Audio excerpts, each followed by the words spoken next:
I am live.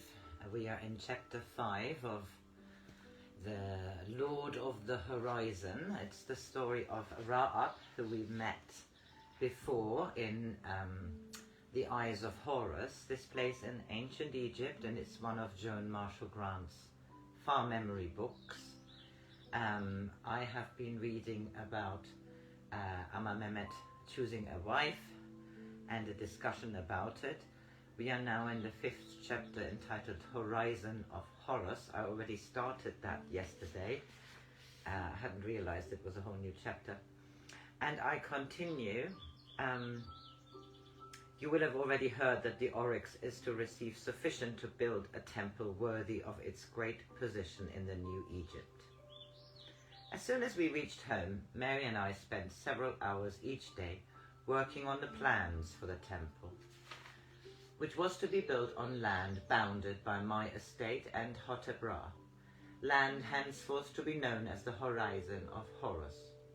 It soon became obvious that the ground plan would have to be much larger than originally been contemplated, as we thought of many additional requirements for which provisions must be made. There were to be 5 sanctuaries, the largest dedicated to Ra, the others to Ptah, Horus, Min and Nut, opening off a large central hall of 60 pillars. Beyond this hall would be an open court, to which led 12 small rooms, where temple counselors and healer priests could attend those who came to them for assistance.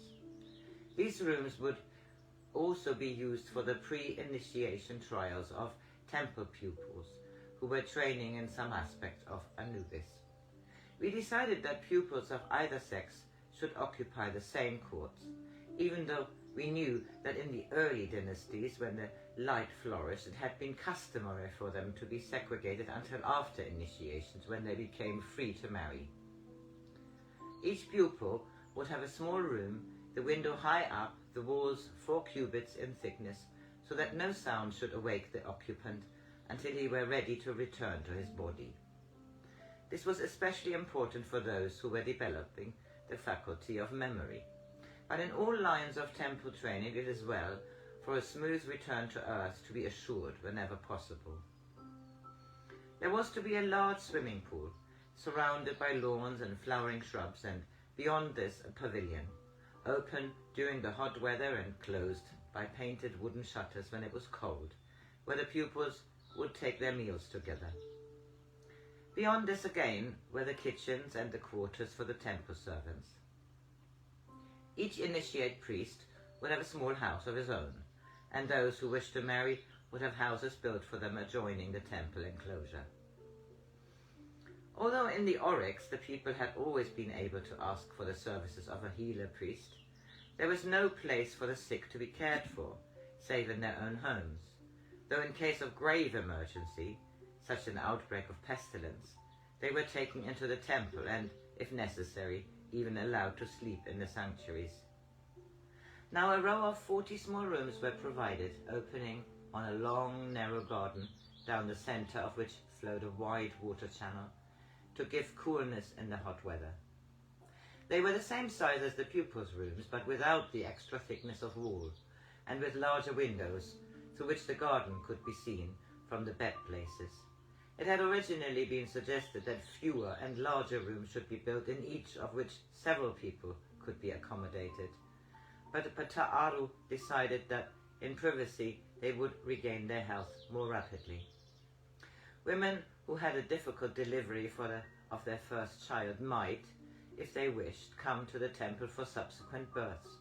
And if a seer priest thought that a girl would be likely to have considerable trouble with her firstborn, she too would come here. While a woman was away from home, a temple servant would be sent to look after her family if no member of it was able to undertake this task. For it was recognized that freedom from anxiety is a necessary factor for uninterrupted recovery. If pupils were found to be unsuitable for further training, they might either return to their families or remain in the temple as servants. Mary and I had been to see the progress of the temple buildings, and on reaching home I was told that a stranger had arrived from the royal city and asked to be received by me. To my surprise, I found it was Joan, whom once I had witnessed practicing his skill as the royal embalmer. For a moment I thought he must have incurred the anger of Pharaoh and come to me for sanctuary. My thought must have been obvious to him, for he smiled and said, "You're right in thinking that I have come to ask a favor, but I have the royal permission to do so." "Then you have only to ask for it to be granted. Even if you could not call on me in the name of friendship, am I not already indebted to you? Therefore the merit of any favor I grant is yours, for giving me an opportunity to repay part of my debt. But the pledge of friendship should be sealed in wine, though I'm afraid that in my storerooms there is not so rare a vintage as once you gave to the young kinsman of Heliokios." After we had taken wine together, wine which I think gave honor to our vineyards, he told me why he had come to the Oryx. "As you know, Ra-Ab Hotep, the motive which caused me to become an embalmer was that I might learn more of the body of man. Because the healer with the knife was not recognized, I was only able to use my skill amongst the very poor, who are more willing to judge by effect than by tradition. I know there is much of which I am still ignorant, but I know also that for me to continue to make dead men look as though they were still alive would be as though a healer priest should be content to pass his life as a fisherman. The fish is admirable, but not if the gods have found a more subtle use for one's energy. I went to Pharaoh and told him that it was my wish no longer to practice as an embalmer, saying that 2 of my pupils are now as skilled at the preservation of man's outward resembling as I am myself. Pharaoh asked me the reason for my decision, and on hearing them he reminded me how difficult I should find the overcoming of prejudice.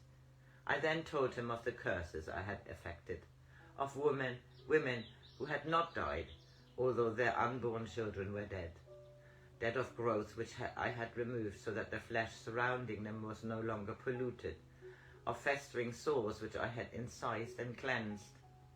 He then told me to come to you, saying that as it had been in the Oryx that the Watchers created their new authority, there also might an old craft be restored to its rightful heritage.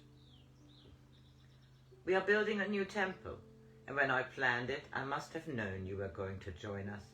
Come to the room of seals, and I will show you the scribes' drawings of the buildings.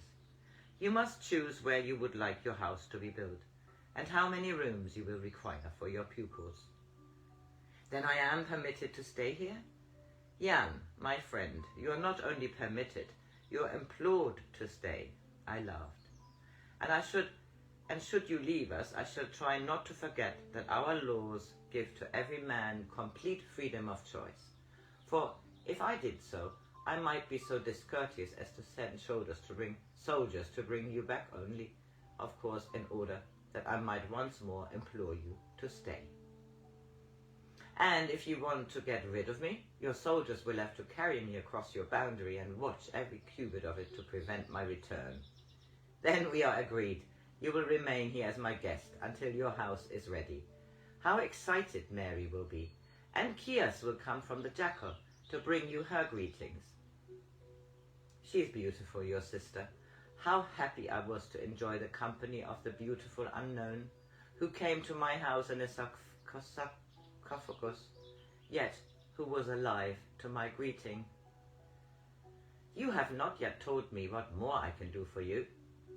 You have given me wine and hospitality and the promise of a house, and so much more than that, the chance to practice my skill.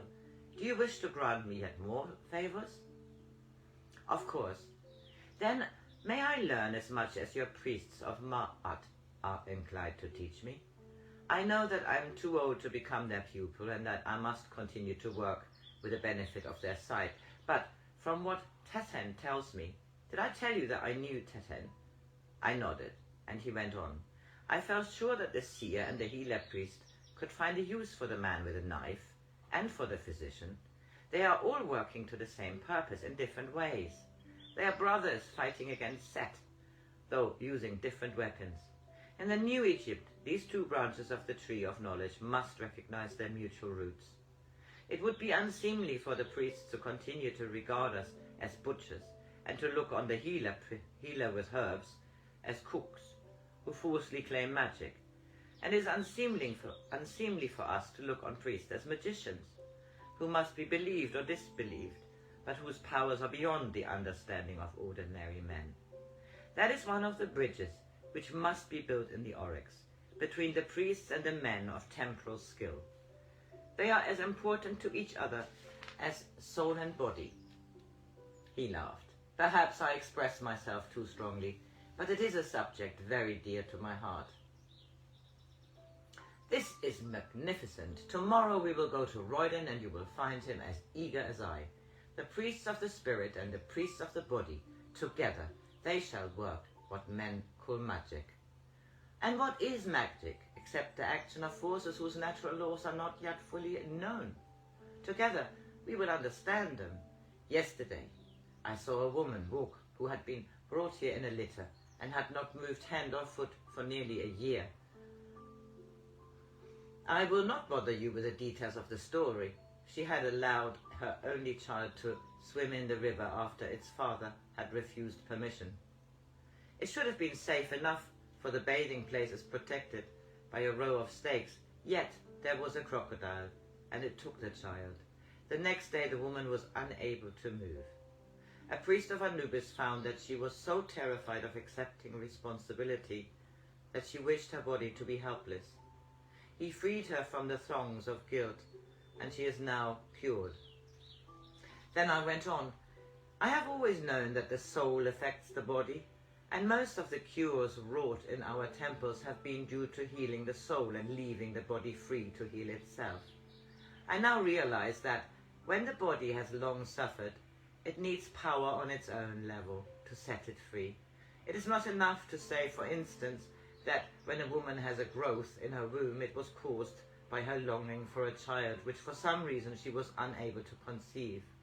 Not only must her longing be redirected, we need your knife to remove the growth. We must not forget that there is also a place for the physicians. My father has an old papyrus which describes many plants beneficial to man.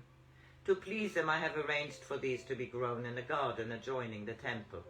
But I have always thought of such things as being expedient only when there are not sufficient healers. Now I know that Amenemhet Hotep is right. They have an important role. They are necessary to us, just as food is necessary. Some of the plants of which he has record are still unknown to us. I shall send men in search of them, to Punt, to the land of God, to the land of gold, to the far south, across the northern sea, searching for more of the gifts which the gods have given to man, and which we have been too foolish to accept with gratitude. This is the ending of chapter 5. Chapter 6 is entitled A Gnome of the Jackal. Have a lovely Wednesday, the 20th of March, equinox.